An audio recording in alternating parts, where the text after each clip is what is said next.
어느 겨울날 서울 강남의 한 대형 병원 VIP 병실. 70대 노인이 침대에 누워 계셨습니다. 치매 진단을 받은 지 3년째였죠. 그런데 놀랍게도 이 비싼 병실비를 내고 있는 사람은 친아들도 친딸도 아니었습니다. 바로 30년 넘게 남의 집 사람이라는 말을 들어온 며느리였죠. 더 놀라운 건 그 다음이었습니다. 며느리가 병원 계산대에서 꺼낸 통장. 거기엔 7,200만 원이라는 거액이 들어 있었는데요. 그 돈의 출처를 알게 된 순간 병실에 있던 모든 사람이 울음을 터뜨렸습니다. 대체 그 통장엔 무슨 비밀이 숨겨져 있었을까요? 그리고 왜 친자식들은 한 명도 나타나지 않았을까요? 자, 이제부터 30년간 이어진 한 며느리의 놀라운 이야기를 들려드리겠습니다. 여러분 끝까지 함께해 주시길 바랍니다. 여러분의 소중한 좋아요와 구독, 그리고 알림 설정은 저희에게 큰 힘이 됩니다. 오늘 이야기를 들으시고 어떤 생각이 드셨는지 댓글로도 꼭 나눠주세요. 여러분의 경험담도 궁금합니다. 1995년 2월 추운 겨울이었습니다. 26살의 김민지 씨는 결혼한 지 이제 막 6개월이 지난 새댁이었습니다. 첫 설날을 맞아 시댁에 인사를 드리러 가는 날이었죠. 남편 박준호 씨는 서울 강남에서 작은 사업을 하고 계셨고 시어머니 이순자 씨는 강남 대치동에 있는 30평 아파트에서 혼자 사셨습니다. 시아버지는 민지 씨가 결혼하기 3년 전에 돌아가셨다고 했습니다. 민지 씨는 떨리는 마음으로 시댁 문을 열었습니다. 시어머니는 거실 소파에 앉아 TV를 보고 계셨죠. 어머님, 새해 복 많이 받으세요. 민지 씨는 정성껏 준비한 세배를 올렸습니다. 하지만 시어머니의 반응은 차가웠습니다. 고개도 제대로 돌리지 않은 채 짧게 말했죠. 응, 그래. 들어와. 남편의 형님과 형수님, 그리고 시동생 부부도 이미 와 있었습니다. 흥미롭게도 큰형님과 작은 시동생은 세배를 올리자마자 시어머니로부터 하얀 봉투를 받았습니다. 민지 씨는 멀리서 그 모습을 보며 설레는 마음으로 기다렸죠. 아마 나도 곧 받겠구나. 시어머니께서 며느리라고 제외하시겠어요? 하지만 예상은 완전히 빗나갔습니다. 시어머니는 큰 며느리와 작은 며느리에게는 아무것도 주지 않았습니다. 심지어 아들들에게 세뱃돈을 건넬 때도 며느리들은 없는 사람 취급이었죠. 준호야, 올해도 사업 잘 되게 써라. 네, 어머니. 감사합니다. 남편은 50만 원이 든 봉투를 받았습니다. 그 시절 50만 원은 적지 않은 돈이었죠. 하지만 민지 씨의 손에는 아무것도 없었습니다. 설 음식을 준비하는 동안에도 시어머니의 태도는 냉랭했습니다. 큰 며느리와 민지 씨, 그리고 작은 며느리가 부엌에서 음식을 하는 동안 시어머니는 거실에서 TV만 보셨죠. 가끔 부엌을 지나가며 한마디씩 하셨습니다. 거기 양념 너무 많이 넣지 마. 우리 아들들은 짜게 먹으면 안 돼. 음식 타는 냄새 나는데 며느리가 요리도 제대로 못하나? 민지 씨는 그저 네, 죄송합니다 라고만 대답할 수 있었습니다. 결혼 전에 요리 학원도 다니고 나름 준비를 많이 했는데 시어머니 눈에는 하나도 차지 않았죠. 점심을 먹는 자리에서도 상황은 마찬가지였습니다. 시어머니는 아들들에게만 이것저것 챙겨주셨습니다. 준호야, 이거 내가 좋아하는 갈비찜이야. 많이 먹어. 형, 이 나물도 맛있어요. 어머니가 직접 무치셨대요. 하지만 며느리들의 그릇은 거들떠도 보지 않으셨습니다. 큰형수님이 작은 반찬을 더 달라고 하자 시어머니는 차갑게 말했죠. 더 먹고 싶으면 자기가 일어나서 가져와. 내가 며느리 시중까지 들어야 하나? 그날 저녁 집으로 돌아온 민지 씨는 남편에게 조심스럽게 물었습니다. 여보, 그게 오늘 어머님께서 형님들한테는 세뱃돈 주시던데 우리는? 남편 준호 씨는 난처한 표정을 지었습니다. 아, 그거? 우리 어머니가 원래 그래. 아들들한테만 주시는 거야. 며느리는 남의 집 사람이라고 생각하시거든. 남의 집 사람이요? 응. 어머니 생각이 좀 그래. 며느리는 어차피 나중에 친정으로 돌아갈 수도 있는 사람이니까 아들들하고는 다르다고 생각하시는 거지. 민지 씨는 그 말을 듣고 가슴이 먹먹했습니다. 나는 평생 이 집 며느리로 살 텐데 시어머니 눈에는 남의 집 사람으로만 보이는구나. 하지만 그녀는 참았습니다. 아직 결혼한 지 얼마 안 됐으니까 시간이 지나면 시어머니도 마음을 열어주시겠지. 그렇게 생각하며 스스로를 다독였죠. 그날 밤 민지 씨는 작은 공책을 꺼냈습니다. 그리고 조용히 적었습니다. 1995년 2월 9일 첫 설날. 세무돈 받지 못함. 그 아래에는 작은 글씨로 이렇게 적혀 있었습니다. 언젠가는 어머님도 나를 진짜 딸처럼 생각해 주시겠지. 그때까지 더 잘해드려야겠다. 하지만 안타깝게도 민지 씨의 바람과는 달리 상황은 나아지지 않았습니다. 아니, 오히려 더 나빠졌죠. 이듬해 1996년 두 번째 설날이 왔습니다. 민지 씨는 이번에는 더 열심히 준비했습니다. 시어머니께서 좋아하신다는 잡채를 특별히 많이 만들었고 3배도 더 정성스럽게 올렸죠. 하지만 결과는 똑같았습니다. 시어머니는 아들들에게만 세뱃돈을 주셨고 며느리들에게는 눈길조차 주지 않으셨습니다. 오히려 민지 씨가 만든 잡채를 보시더니 이렇게 말씀하셨죠. 이게 뭐야? 잡채 당면이 이렇게 뭉쳐 있으면 어떡해. 요리도 제대로 배우고 시집 왔어야지. 민지 씨는 그날도 눈물을 삼키며 집으로 돌아왔습니다. 그리고 다시 공책을 꺼내 적었습니다. 1996년 2월 19일 두 번째 설날. 세뱃돈 받지 못함. 이런 일이 계속 반복됐습니다. 1997년, 1998년, 1999년. 매년 설날이 되면 민지 씨는 시댁에 가서 정성껏 세배를 올렸지만 시어머니로부터 받는 건 차가운 말 한마디뿐이었습니다. 너는 우리 집안 사람이 아니야. 그냥 아들 뒷바라지나 잘해. 특히 기억에 남는 건 2000년이었습니다. 민지 씨가 첫 아이를 임신했을 때였죠. 배가 불러온 몸으로 힘들게 시댁에 갔는데 시어머니는 오히려 핀잔을 주셨습니다. 임신했다고 게으름 피우지 말고 며느리 역할은 해야지. 그날 민지 씨는 부엌에서 설 음식을 준비하다가 어지러워서 잠깐 쉬고 있었습니다. 그러자 시어머니가 들어오시더니 차갑게 말했죠. 애 하나 뱃속에 있다고 벌써 그래? 나 같은 사람은 애 배에 있어도 농사일 다 했어. 요즘 며느리들은 참. 민지 씨는 그 말을 듣고 눈물이 났지만 참았습니다. 아기 때문에라도 스트레스 받으면 안 된다고 스스로를 달랬죠. 그렇게 5년이 지났습니다. 2000년대가 되어도 상황은 변하지 않았습니다.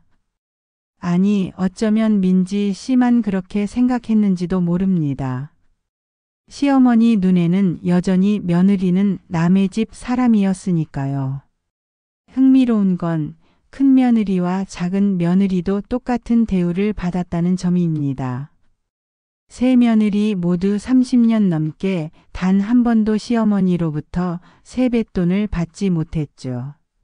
하지만 큰 며느리와 작은 며느리는 점점 시댁 방문 횟수를 줄였습니다. 큰 며느리는 이렇게 말했습니다. 나는 이제 안 가. 매번 무시당하면서까지 갈 필요 없어. 명절 때만 형식적으로 인사만 하고 올게. 작은 며느리도 비슷했습니다. 시어머니께서 우릴 이렇게 대하시는데 왜 우리가 더 잘해드려야 해? 이제 우리도 자존심 있게 살자. 하지만 민지 씨는 달랐습니다. 여전히 매 명절마다 시댁을 방문했고 시어머니께 정성껏 음식을 준비해 드렸죠. 남편 준호 씨도 아내에게 미안한 마음이 들었는지 어느 날 이렇게 말했습니다. 여보 미안해. 우리 어머니가 너한테 너무 심하신 것 같아. 이제 명절에 안 가도 돼. 하지만 민지 씨는 웃으며 대답했습니다. 괜찮아요, 여보. 어머님도 다 이유가 있으실 거예요. 시간이 지나면 저를 이해해 주실 거예요. 그렇게 10년이 흘렀습니다. 2005년 민지 씨는 이제 36살이 되었고 두 아이의 엄마가 되어 있었습니다. 첫째 딸 지은이와 둘째 아들 민수였죠. 재미있는 건 시어머니는 손주들에게는 세뱃돈을 주셨다는 점입니다. 큰 집 손주, 작은 집 손주, 그리고 민지 씨네 아이들까지 모두 똑같이 세뱃돈을 받았죠. 어느 해 설날 5살이었던 지은이가 할머니께 세배를 올리고 세뱃돈을 받았습니다. 그런데 돌아오는 차 안에서 지은이가 이렇게 물었습니다. 엄마, 왜 할머니는 엄마한테는 세뱃돈 안 줘? 민지 씨는 순간 대답이 막혔습니다. 아이에게 뭐라고 설명해야 할지 몰랐죠. 결국 이렇게 대답했습니다. 엄마는 어른이니까 할머니께 받을 필요 없어. 지은이는 할머니께 받은 세뱃돈 잘 모아놔야 해. 하지만 그날 밤 민지 씨는 또다시 공책을 꺼내 적었습니다. 2005년 2월 9일 11번째 설날. 세뱃돈 받지 못함. 오늘 지은이가 물어봤다. 가슴이 아렸다. 그리고 그 밑에 작은 글씨로 이렇게 적었습니다. 하지만 괜찮다. 어머님이 손주들에게 따뜻하게 대해주시는 것만으로도 감사하다. 민지 씨는 정말로 그렇게 생각하려고 노력했습니다. 시어머니가 자신에게는 차갑지만 아이들에게는 할머니로서 사랑을 주시니까 그것만으로도 고마웠죠. 그런데 그해 가을 놀라운 일이 일어났습니다. 시어머니가 갑자기 쓰러지신 겁니다. 2005년 10월 가을이었습니다. 시어머니 이순자 씨는 평소처럼 아침에 일어나 TV를 보고 계셨습니다. 그런데 갑자기 머리가 어지럽고 한쪽 팔에 힘이 없어지는 걸 느끼셨죠. 다행히 큰아들이 그날 어머니 댁에 들렀다가 쓰러진 어머니를 발견했습니다. 급히 119를 불러 병원으로 모셨고 진단 결과는 경미한 뇌졸중이었습니다. 의사 선생님은 이렇게 말했습니다. 지금은 큰 문제 없지만 앞으로 혈압 관리를 잘 하셔야 합니다. 그리고 정기적으로 검진을 받으시는 게 좋겠습니다. 혹시 치매 증상이 나타날 수도 있으니까요. 그 말을 들은 세 아들은 서로 얼굴만 쳐다봤습니다. 누가 어머니를 모실 것인가, 누가 병원비를 낼 것인가, 벌써부터 눈치 싸움이 시작됐죠. 큰아들이 먼저 말을 꺼냈습니다. 나는 사업이 바빠서 어머니를 모시기 힘들어. 그리고 우리 집사람도 일하거든. 작은 아들도 바로 거들었습니다. 형, 나도 마찬가지야. 우리 와이프도 직장 다니고 애들 학원 보내느라 바빠. 결국 시선은 자연스럽게 둘째 아들 민지 씨의 남편 준호 씨에게 향했습니다. 준호 씨는 난처한 표정으로 말했죠. 그러면 우리가 일단 어머니 상태를 보고 결정하는 게 어떨까요? 하지만 그때 민지 씨가 조용히 말했습니다. 제가 모실게요. 모두가 놀란 표정으로 민지 씨를 쳐다봤습니다. 특히 큰형수와 작은 시동생 부인은 믿을 수 없다는 듯 눈을 크게 떴죠. 민지 씨, 정말? 어머님이 그동안 당신한테 얼마나 심하게 하셨는데. 괜찮아요. 어차피 지은이랑 민수도 학교 보내야 하고 제가 집에 있으니까 제가 모시는 게 맞는 것 같아요. 사실 민지 씨도 마음이 편한 건 아니었습니다. 30년 넘게 남의 집 사람 취급받았던 그 시어머니를 모신다는 게 쉬운 결정은 아니었죠. 하지만 그녀는 이렇게 생각했습니다. 어머님도 이제 많이 편찮으신데 누군가는 돌봐드려야지. 그리고 어쩌면 이번 기회에 어머님과 마음을 나눌 수도 있을 거야. 그렇게 시어머니는 민지 씨네 집으로 모셔졌습니다. 작은 방 하나를 시어머니 방으로 꾸미고 병원 치료도 민지 씨가 챙기기 시작했죠. 처음 몇 주는 정말 힘들었습니다. 시어머니는 병원에서 돌아오신 후에도 여전히 며느리에게 차가웠습니다. 왜 내가 내 집에 와 있어야 하는 거야? 내 집으로 다시 보내줘. 어머님, 지금은 혼자 계시면 위험하세요. 제가 옆에서 잘 돌봐드릴게요. 누가 내 돌봄 필요하다고 했어? 너는 그냥 며느리일 뿐이야. 그 말을 들을 때마다 민지 씨는 가슴이 아팠지만 참았습니다. 시어머니의 혈압약을 챙겨드리고 식사도 정성껏 준비했죠. 특히 기억에 남는 날이 있었습니다. 시어머니가 밤에 화장실에 가시다가 넘어지신 적이 있었죠. 민지 씨는 새벽에 그 소리를 듣고 벌떡 일어나 시어머니를 부축해 드렸습니다. 어머님, 괜찮으세요? 어디 다치신 데는 없으세요? 내 손 놔. 내 도움 필요 없어. 하지만 시어머니는 혼자서는 일어나실 수가 없었습니다. 결국 민지 씨의 도움을 받아 침대로 돌아가셨죠. 그날 밤 민지 씨는 시어머니가 잠든 모습을 바라보며 생각했습니다. 어머님도 참 외로우신 거겠지. 평생 혼자 사시면서 마음의 문을 닫으신 거야. 그렇게 6개월이 지났습니다. 2006년 봄 시어머니의 상태는 조금씩 나아지는 것 같았습니다. 혼자 걸으실 수도 있게 됐고 식사도 잘 하셨죠. 그런데 이상한 일이 생기기 시작했습니다. 시어머니가 가끔 같은 말을 반복하시는 겁니다.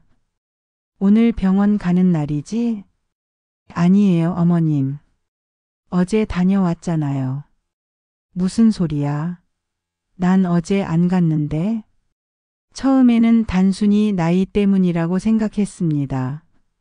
하지만 이런 증상이 점점 잦아지자 민지 씨는 걱정이 되기 시작했죠. 결국 병원에 가서 정밀 검사를 받았습니다. 2007년 여름 진단명이 나왔습니다. 초기 치매였습니다. 의사는 설명했습니다. 현재는 초기 단계라 일상생활에 큰 지장은 없습니다. 하지만 앞으로 증상이 진행될 수 있으니 약물 치료와 함께 규칙적인 생활, 그리고 무엇보다 가족의 관심과 사랑이 필요합니다. 민지 씨는 남편과 형제들에게 이 사실을 알렸습니다. 하지만 반응은 놀랍게도 미지근했습니다. 큰형님은 이렇게 말했습니다. 치매? 그럼 이제 더 돌보기 힘들겠네. 민지 씨 힘들면 요양원 알아보는 게 어때? 작은 시동생은 더 직설적이었습니다. 형수님, 치매는 낫지도 않는 병이잖아요. 이제부터 더 힘들어질 텐데 우리가 비용을 분담해야 하나요? 민지 씨는 그 말을 듣고 당황했습니다. 시어머니의 병에 대한 걱정보다 돈 걱정을 먼저 하는 아들들이 이해되지 않았죠. 아니에요. 제가 계속 모시겠습니다. 비용도 제가 알아서 할게요. 정말? 그럼 고맙지. 큰형님과 작은 시동생은 그렇게 말하고는 다시 각자의 생활로 돌아갔습니다. 명절 때도 점점 시댁 방문을 줄였고 심지어 전화도 잘 하지 않았죠. 2008년, 2009년, 2010년. 시간은 흘러갔고 시어머니의 치매는 천천히 진행됐습니다. 민지 씨는 시어머니를 모시면서도 매년 설날마다 여전히 세배를 올렸습니다. 비록 시어머니가 기억하지 못하실 때도 많았지만요. 어느 설날 시어머니가 갑자기 민지 씨를 보며 물었습니다. 당신은 누구예요? 민지 씨는 가슴이 철렁했지만 웃으며 대답했습니다. 저는 며느리예요, 어머님. 준호 아내 민지예요. 아, 그래. 며느리. 시어머니는 잠시 멍하니 민지 씨를 쳐다보시더니 다시 TV를 보셨습니다. 그날 민지 씨는 공책에 이렇게 적었습니다. 2010년 2월 14일 16번째 설날. 세뱃돈 받지 못함. 오늘 어머님이 나를 알아보지 못하셨다. 슬프면서도 이제는 어머님을 이해할 것 같다. 하지만 이상한 일이 있었습니다. 아무리 치매가 진행돼도 시어머니는 한 가지만큼은 절대 잊지 않으셨죠. 바로 며느리는 남의 집 사람이라는 생각이었습니다. 2012년 어느 날 민지 씨가 시어머니 방을 청소하던 중 오래된 사진첩을 발견했습니다. 그 안에는 시어머니의 젊은 시절 사진들이 가득했죠. 특히 눈에 띄는 사진이 하나 있었습니다. 시어머니가 젊은 시절 한복을 입고 시댁에서 세배를 올리는 사진이었습니다. 그런데 사진 속 시어머니의 표정은 지금 민지 씨와 똑같았죠. 어색하고 불편하고 그리면서도 참고 있는 그런 표정이었습니다. 민지 씨는 그제야 깨달았습니다.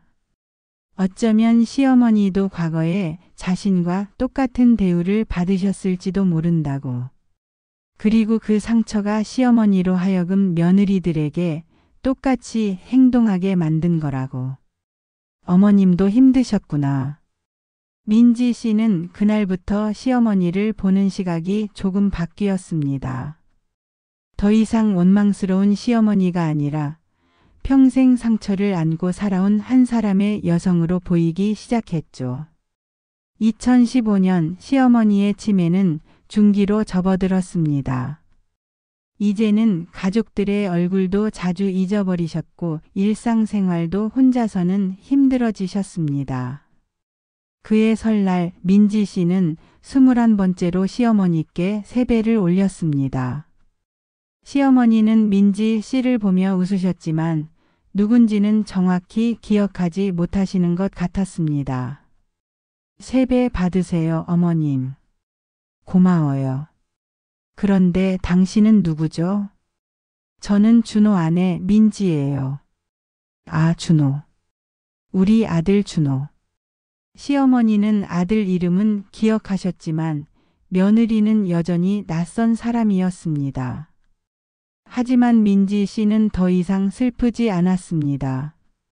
오히려 시어머니가 행복해 보이시면 그것으로 충분했죠. 그런데 그해 봄 큰형님과 작은 시동생이 갑자기 집에 찾아왔습니다. 무슨 일인가 싶었는데 그들이 꺼낸 이야기는 충격적이었습니다. 민지 씨 고생 많았어. 그런데 이제 어머니를 요양원에 모시는 게 어떨까 해서. 네? 요양원이요? 응. 어머니 상태가 점점 안 좋아지시잖아. 그리고 민지 씨도 이제 힘들 거 아니야. 요양원에 모시면 전문가들이 더 잘 돌봐줄 거야. 민지 씨는 순간 무슨 말을 해야 할지 몰랐습니다. 10년 넘게 시어머니를 모셔왔는데 갑자기 요양원 이야기를 꺼내다니. 형님, 시동생. 저는 괜찮아요. 계속 제가 모실게요. 아니, 민지 씨. 우리가 비용은 분담할게. 그러니까 이제 좋은 요양원 알아보자. 그때 남편 준호 씨가 끼어들었습니다. 형, 동생. 민지가 모시겠다는데 왜 자꾸 그래? 형수님한테 미안하지만 솔직히 말하면 우리도 어머니 돌보는 게 부담돼. 요양원이 모두에게 좋은 선택이야. 민지 씨는 그 순간 깨달았습니다. 아들들은 어머니가 부담스러운 거였구나. 치매에 걸린 어머니를 돌보는 게 힘들고 귀찮고 그래서 요양원에 모시려는 거구나. 아니에요. 저는 끝까지 어머님을 모실 거예요. 민지 씨. 형님, 시동생. 어머님은 제가 모십니다. 걱정하지 마세요. 큰형님과 작은 시동생은 서로 눈빛을 교환하더니 결국 고개를 끄덕였습니다. 그래, 그럼 부탁할게. 대신 힘들면 언제든지 말해. 하지만 그 말 이후로 형제들은 더 뜸해졌습니다. 명절에도 잠깐 들렀다 가는 정도였고 시어머니 상태를 물어보는 전화도 거의 없었죠. 민지 씨는 그렇게 혼자서 시어머니를 돌봤습니다. 아침마다 약을 챙겨드리고 식사를 준비하고 산책도 함께 나갔습니다. 가끔 시어머니가 밤에 잠을 못 주무시면 민지 씨도 함께 밤을 지새웠죠. 2018년 민지 씨는 50살이 되었습니다. 벌써 24번째 설날을 맞이하는 해였죠. 그에도 여전히 시어머니께 세배를 올렸고 여전히 세뱃돈은 받지 못했습니다. 하지만 이상한 일이 있었습니다. 그날 시어머니가 민지 씨의 손을 잡으시더니 이렇게 말씀하신 겁니다. 고마워요. 민지 씨는 깜짝 놀랐습니다. 시어머니가 처음으로 고맙다는 말씀을 하신 거였죠. 어머님. 하지만 시어머니는 다시 멍하니 공간을 응시하실 뿐이었습니다. 그 한마디가 진짜였는지 아니면 단순히 치매 때문에 나온 말인지 알 수 없었죠. 그날 밤 민지 씨는 공책에 이렇게 적었습니다. 2018년 2월 16일 24번째 설날. 세뱃돈은 받지 못했지만 어머님이 처음으로 고맙다고 하셨다. 그 한마디가 24년보다 더 소중했다. 2020년 세상은 코로나19로 혼란스러웠습니다. 모든 것이 멈춘 것 같았죠. 하지만 민지 씨의 일상은 여전히 똑같았습니다. 매일 아침 시어머니를 깨우고 식사를 챙겨드리고 약을 드리고 그의 시어머니는 81살이 되셨습니다. 치매는 이제 말기에 접어들었고 거의 모든 기억을 잃으셨습니다. 가끔 민지 씨를 보며 엄마라고 부르실 때도 있었죠. 그런 시어머니를 보면서 민지 씨는 생각했습니다. 어쩌면 이게 어머님이 평생 원하셨던 거였을까? 누군가에게 사랑받고 보살핌 받는 것. 2021년 겨울 시어머니의 상태가 급격히 나빠졌습니다. 폐렴이 왔고 병원에 입원하셔야 했죠. 의사는 민지 씨를 불러 조심스럽게 말했습니다. 보호자분, 솔직히 말씀드리면 환자분 상태가 좋지 않습니다. 고령의 치매까지 있으셔서 더 이상 집에서 돌보시기는 힘들 것 같습니다. 그럼 어떻게 해야 하나요? VIP 병실에 모시는 게 좋겠습니다. 그곳에서 24시간 전문 간호를 받으실 수 있습니다. 다만 비용이 좀 얼마나 되나요? 한 달에 약 600만 원 정도 될 겁니다. 민지 씨는 숨이 막혔습니다. 한 달에 600만 원이면 1년에 7천만 원이 넘는 돈이었죠. 남편 준호 씨의 사업도 코로나 때문에 어려웠고 두 아이 대학 등록금도 만만치 않았습니다. 그날 밤 민지 씨는 남편과 이야기를 나눴습니다. 여보, 병원비가 너무 많이 나와요. 어떻게 하죠? 준호 씨도 난처한 표정이었습니다. 형하고 동생한테 말해봐야겠어. 셋이서 나눠내면 조금 낫겠지. 하지만 예상대로 형제들의 반응은 차가웠습니다. 형, 솔직히 말해서 우리도 힘들어. 코로나 때문에 다들 어렵잖아. 그리고 지금까지 민지 씨가 다 돌봐왔는데 왜 갑자기 우리한테 돈을 요구해? 큰형님은 이렇게 말했고 작은 시동생은 더 직설적이었습니다. 형수님, 어머니를 요양원에 보내세요. VIP 병실은 너무 비싸요. 우리가 그 돈을 어떻게 내요? 민지 씨는 그 말을 듣고 가슴이 무너졌습니다. 26년 동안 시어머니를 모셔온 사람은 자신인데 정작 친자식들은 병원비조차 내려고 하지 않았죠. 그날 밤 민지 씨는 오래 고민했습니다. 그리고 결심했습니다. 내가 내자. 내가 어머님을 끝까지 모시기로 했으니까. 다음 날 민지 씨는 자신의 방에서 작은 금고를 꺼냈습니다. 그리고 그 안에서 낡은 통장 하나를 꺼냈죠. 통장 표지에는 이렇게 적혀 있었습니다. 어머님 세뱃돈 통장. 민지 씨는 그 통장을 펼쳤습니다. 그리고 거래 내역을 하나하나 확인했죠. 1995년 2월 9일 1만 원. 1996년 2월 19일 1만 원. 1997년 2월 8일 1만 원. 매년 설날마다 민지 씨는 시어머니로부터 받지 못한 세뱃돈을 자신이 직접 입금해 왔던 겁니다. 처음에는 10,000원씩이었지만 시간이 지나면서 금액도 조금씩 늘었습니다. 2000년대 초반부터는 5만 원씩, 2010년대부터는 10만 원씩, 그리고 최근 몇 년은 50만 원씩 입금했죠. 26년 동안 단 한 번도 빠뜨리지 않고 입금한 그 돈이 모여서 총 7,200만 원이 되어 있었습니다. 민지 씨는 그 통장을 보며 눈물을 흘렸습니다. 이 돈은 그녀의 원망이 아니라 희망이었습니다. 언젠가 시어머니가 자신을 인정해 주실 거라는 희망. 언젠가 이 돈으로 시어머니와 함께 행복한 추억을 만들 거라는 희망. 하지만 지금 상황은 달랐습니다. 시어머니는 이미 모든 기억을 잃으셨고 이 돈의 의미도 아실 수 없었죠. 그래도 민지 씨는 결심했습니다.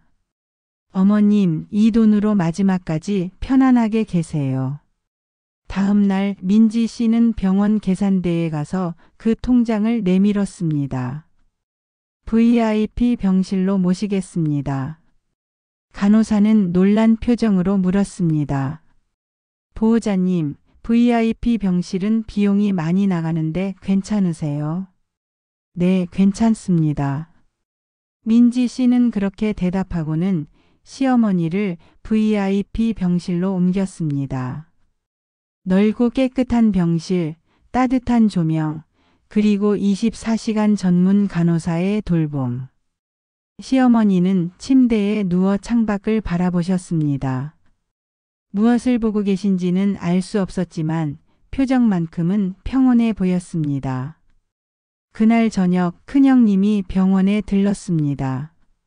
그리고 VIP 병실을 보고는 깜짝 놀랐죠. 민지 씨, 이게 무슨 일이야? VIP 병실은 비싸잖아. 어떻게 돈을 마련한 거야? 제가 있던 돈으로 냈어요. 뭐? 그게 얼마나 되는데? 민지 씨는 잠시 망설이다가 말했습니다. 7,200만 원이요. 7,200만 원. 그게 어디서 난 돈이야? 민지 씨는 조용히 이야기했습니다. 26년 동안 시어머니로부터 받지 못한 세뱃돈을 자신이 직접 모아왔다는 것을. 그 돈이 지금 이 순간을 위한 거였다는 것을. 큰형님은 말문이 막혔습니다. 그리고 잠시 후 고개를 숙이며 말했죠. 미안해, 민지 씨. 정말 미안해. 괜찮아요, 형님. 저는 그냥 어머님이 편안하셨으면 좋겠어요. 그날 이후로 큰형님과 작은 시동생도 병원에 자주 오기 시작했습니다. 하지만 이미 시어머니는 아들들을 알아보지 못하셨죠. 어머니, 저예요. 큰아들이요. 하지만 시어머니는 그저 멍하니 천장만 바라보셨습니다.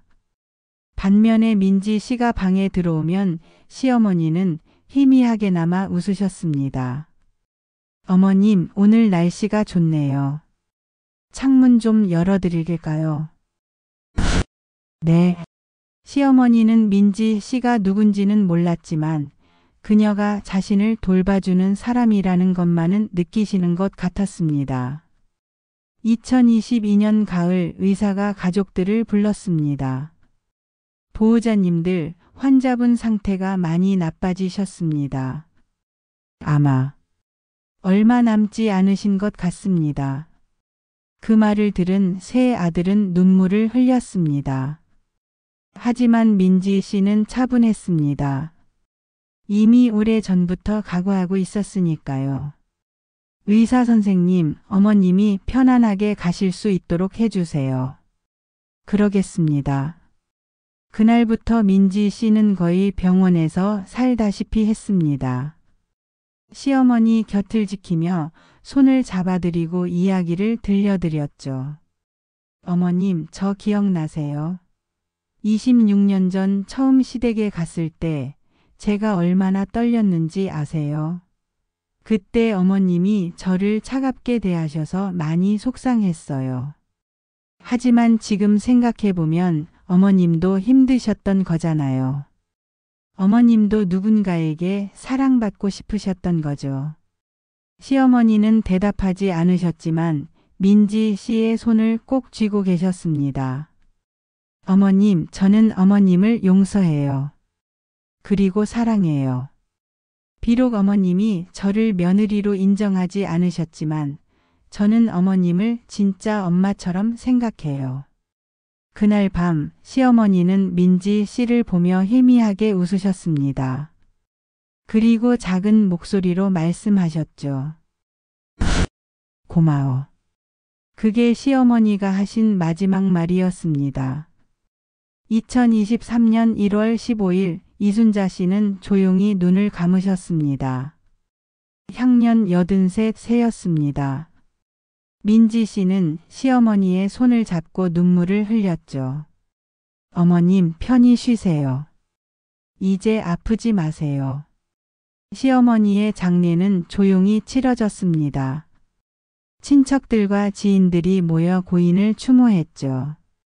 민지 씨는 상주는 아니었지만 누구보다 열심히 손님들을 맞이했습니다. 장례식장에 온 사람들은 모두 놀랐습니다. 친아들보다 며느리가 더 헌신적으로 장례를 치르는 모습을 보고요. 저 며느리가 시어머니를 얼마나 잘 모셨는지 아세요? 26년 동안 한 번도 불평 없이 돌보셨대요.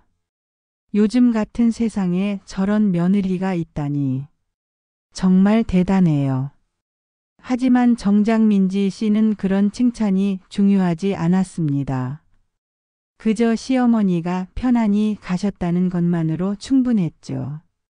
장례식 이틀째 되는 날 민지 씨는 빈소에서 혼자 시어머니의 영정을 바라보고 있었습니다. 그때 큰형님이 조용히 다가왔습니다.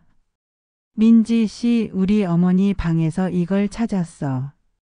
큰형님이 건넨 건 낡은 일기장이었습니다. 시어머니가 젊은 시절부터 쓰신 일기였죠. 이거 읽어봐. 어머니가 민지 씨한테 전하고 싶으셨던 것 같아. 민지 씨는 떨리는 손으로 일기장을 받았습니다. 그리고 첫 페이지를 펼쳤죠. 1965년 1월 20일. 오늘 시집 갔다. 시어머니는 나를 보자마자 남의 집 딸이 왔구나라고 하셨다. 가슴이 아팠다. 민지 씨는 눈이 커졌습니다. 시어머니도 자신과 똑같은 경험을 하셨던 거였습니다. 일기는 계속됐습니다. 1966년 2월 1일. 첫 설날. 시어머니는 남편에게만 세뱃돈을 주셨다. 나는 한 푼도 받지 못했다. 남편은 미안해하지만 시어머니 앞에서는 아무 말도 하지 못한다. 1970년 2월 6일. 벌써 5년째 세뱃돈을 받지 못한다. 이제는 익숙해졌다. 나는 이 집안의 진짜 식구가 아닌가 보다. 1975년 2월 11일. 시어머니가 돌아가셨다. 마지막까지 나를 며느리로 인정하지 않으셨다. 나도 나중에 며느리를 맞으면 절대 이렇게 대하지 말아야지. 민지 씨는 그 대목을 읽고 멈췄습니다. 시어머니는 분명 다짐하셨습니다. 자신은 며느리를 차별하지 않겠다고. 하지만 일기는 1995년으로 넘어갔습니다. 1995년 2월 9일. 둘째 며느리가 처음으로 설에 왔다. 착하고 예쁘게 생긴 아이다. 세배를 받으면서 세뱃돈을 주려고 봉투를 준비했다. 하지만 손이 떨렸다. 옛날 생각이 나서 참아주지 못했다. 나는 역시 우리 시어머니와 똑같은 사람이 되어버렸구나. 민지 씨는 눈물이 났습니다. 시어머니도 자신에게 세뱃돈을 주고 싶으셨던 겁니다. 하지만 자신이 받은 상처 때문에 그렇게 하지 못하셨던 거죠. 일기는 계속 이어졌습니다. 1996년 2월 19일. 또 며느리에게 세뱃돈을 주지 못했다. 나는 왜 이러는 걸까? 분명 작년에 다짐했는데. 2000년 2월 5일. 민지가 임신했는데도 부엌에서 일하게 했다. 나중에 생각해보니 너무 미안했다. 하지만 이미 한 말은 돌이킬 수 없었다. 2005년 10월 15일. 내가 쓰러졌다. 민지가 나를 모시겠다고 했다. 놀랍게도 고맙지 않았다. 미안했다. 내가 그동안 얼마나 못되게 굴었는데 이 아이는 왜 나를 모시려는 걸까? 2010년 2월 14일. 치매 진단을 받았다. 무섭다. 하지만 더 무서운 건 내가 민지에게 했던 못된 짓들을 잊어버릴까 봐다. 잊기 전에 사과하고 싶은데 입이 떨어지지 않는다. 민지 씨는 흐느끼기 시작했습니다. 시어머니는 모든 걸 아셨던 겁니다. 자신이 며느리에게 얼마나 못되게 굴었는지, 그리고 그게 얼마나 잘못된 일인지. 마지막 일기는 2018년이었습니다. 2018년 2월 16일. 오늘 민지에게 고맙다고 말했다. 내 평생 처음으로 며느리에게 하는 감사 인사였다. 민지는 놀란 것 같았다. 나도 놀랐다. 왜 이렇게 오래 걸렸을까? 왜 진작 말하지 못했을까? 민지야, 미안하다. 그리고 고맙다. 너는 내가 평생 꿈꿨던 며느리였어. 아니, 딸이었어. 내가 직접 낳지는 못했지만 너는 내 진짜 딸이야. 내가 못 준 세뱃돈 내가 알아서 모았을 것 같구나. 똑똑한 아이니까. 그 돈으로 행복하게 살아. 그게 내 마지막 선물이야. 민지 씨는 일기장을 덮고 한참을 울었습니다. 시어머니는 모든 걸 알고 계셨던 겁니다. 민지 씨가 26년 동안 세뱃돈을 모았다는 것도 그 돈으로 자신을 돌볼 거라는 것도. 그날 저녁 장례식장에는 많은 사람이 모였습니다.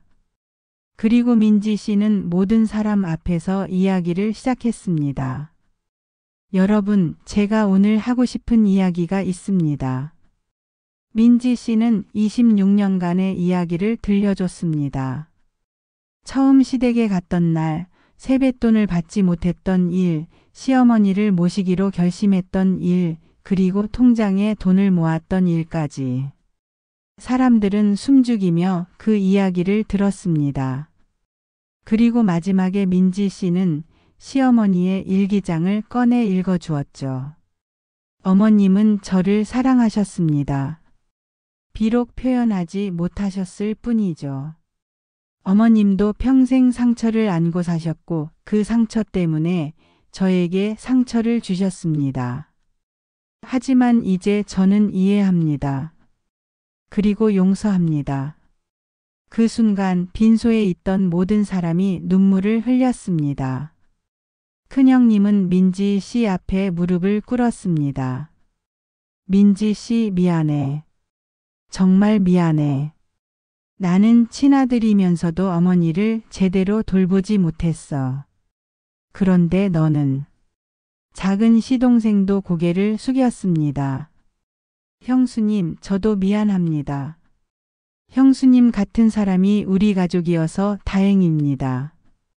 민지 씨는 두 사람을 일으켜 세우며 말했습니다. 괜찮아요.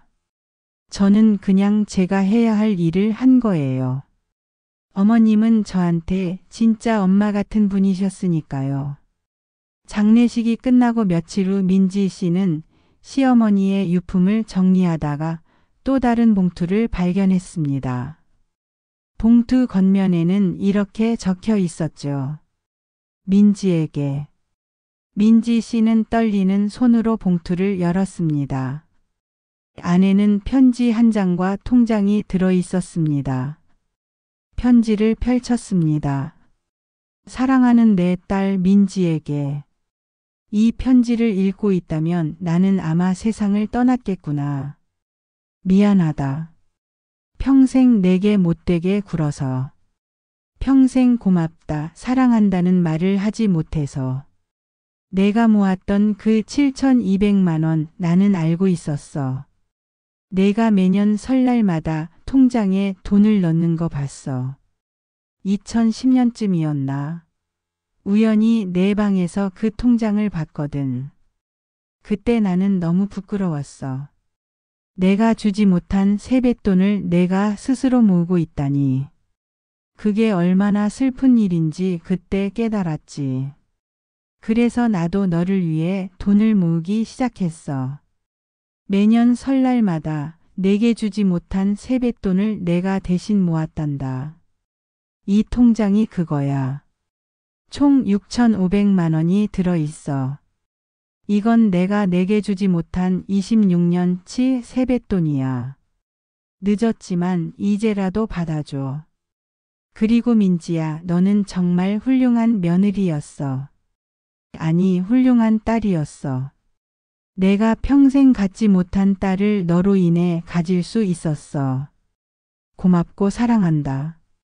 너의 어머니가. 민지 씨는 편지를 읽으며 눈물이 멈추지 않았습니다. 시어머니도 자신을 위해 돈을 모으고 계셨던 겁니다. 통장을 펼쳐보니 정말로 1995년부터 2020년까지 매년 설날마다 돈이 입금되어 있었습니다. 처음에는 10만 원씩, 나중에는 50만 원씩. 민지 씨는 자신의 통장과 시어머니의 통장을 나란히 놓고 바라봤습니다. 두 통장은 놀랍게도 입금 날짜가 거의 똑같았습니다. 같은 날 며느리는 받지 못한 세뱃돈을 모았고 시어머니는 주지 못한 세뱃돈을 모았던 겁니다. 그날 밤 민지 씨는 남편과 아이들을 불러 모았습니다. 그리고 이 모든 이야기를 들려줬죠. 지은아, 민수야. 할머니는 너희 엄마를 정말 사랑하셨어. 비록 표현은 서툴렀지만 할머니 나름대로 최선을 다하신 거야. 딸 지은이가 눈물을 흘리며 말했습니다. 엄마는 정말 대단해요. 나는 엄마처럼 못할 것 같아요. 아니야, 지은아. 너도 할 수 있어. 사랑은 어렵지 않아. 그냥 상대방을 이해하고 용서하고 받아들이는 거야. 아들 민수도 물었습니다. 엄마, 그럼 그 돈은 어떻게 할 거예요? 민지 씨는 잠시 생각하다가 대답했습니다. 엄마가 모은 돈이랑 할머니가 모으신 돈 합치면 1억 3,700만 원이야. 이 돈으로 할머니를 위한 장학금을 만들 거야. 며느리 사랑 장학금이라고. 며느리 사랑 장학금이요. 응. 시댁에서 어려움을 겪지만 열심히 살아가는 며느리들을 돕는 장학금이야. 할머니와 엄마의 이야기가 다른 사람들에게도 희망이 되었으면 좋겠어. 2024년 봄 며느리 사랑 장학금이 정식으로 만들어졌습니다. 민지 씨는 시어머니의 이름으로 기금을 등록했고 매년 10명의 며느리들에게 장학금을 지원하기 시작했죠. 첫 번째 장학금 수여식에서 민지 씨는 이렇게 말했습니다. 여러분, 오늘 이 자리는 제 시어머니 이순자 여사를 기리기 위한 자리입니다. 어머님은 평생 상처를 안고 사셨지만 마지막에는 사랑으로 그 상처를 치유하셨습니다. 저도 26년 동안 상처받았습니다. 하지만 그 상처는 제게 더 강한 사람이 되라고 가르쳐 줬어요. 그리고 진정한 사랑이 무엇인지 알게 해줬습니다. 여러분도 지금 힘든 시간을 보내고 계시겠지만 포기하지 마세요. 사랑은 언제나 승리합니다. 그날 10명의 며느리들은 눈물을 흘리며 민지 씨에게 감사 인사를 했습니다. 그들 중 한 명이 말했습니다. 선생님 같은 분이 계셔서 저희가 힘을 얻습니다. 저도 선생님처럼 살고 싶어요. 민지 씨는 웃으며 대답했습니다. 저도 완벽하지 않아요. 하지만 한 가지만은 확실해요. 사랑은 절대 배신하지 않아요. 그날 밤 민지 씨는 집으로 돌아와 오래된 공책을 꺼냈습니다. 그리고 마지막 페이지에 이렇게 적었습니다. 2024년 3월 21일. 어머님 돌아가신 지 1년이 지났다. 오늘 어머님의 이름으로 장학금을 만들었다. 26년 동안 받지 못한 세뱃돈, 26년 동안 주지 못한 세뱃돈. 그 두 통장이 이제 다른 사람들을 위한 희망이 되었다. 어머님, 이제야 알았어요. 어머님은 저를 사랑하셨다는 걸.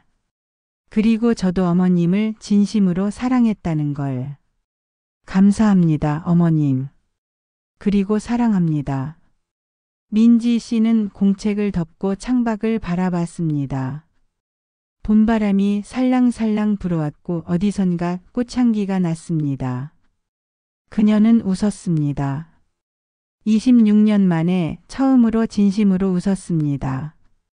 이제 모든 게 이해됐습니다. 모든 게 용서됐습니다.